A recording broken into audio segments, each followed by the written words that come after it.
Sa mga ka-DIY, so nandito ako sa taas ng bahay nila Ninong Jose Purillo at saka Ninong si Ninong. So dito ako, maglalagay ako ngayon ng mga ilaw ng tatlo. So hindi na ako magbibideo habang ginagawa kasi wala akong kasama.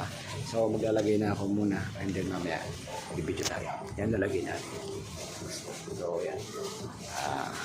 Isang oras lang natin gagawin. So let's go.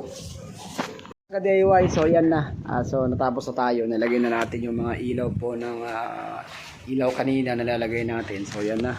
Mga wall lamp po mga ka-DIY. Yan. Mga ka-DIY, no?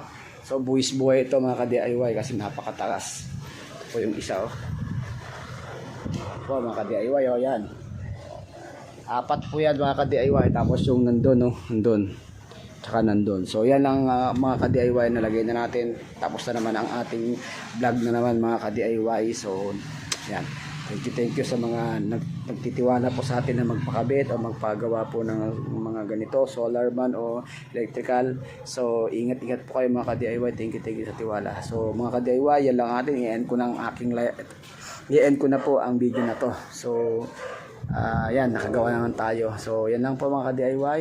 God bless, ingat-ingat kayo. Malapit ang Pasko. Happy New Year and Merry Christmas.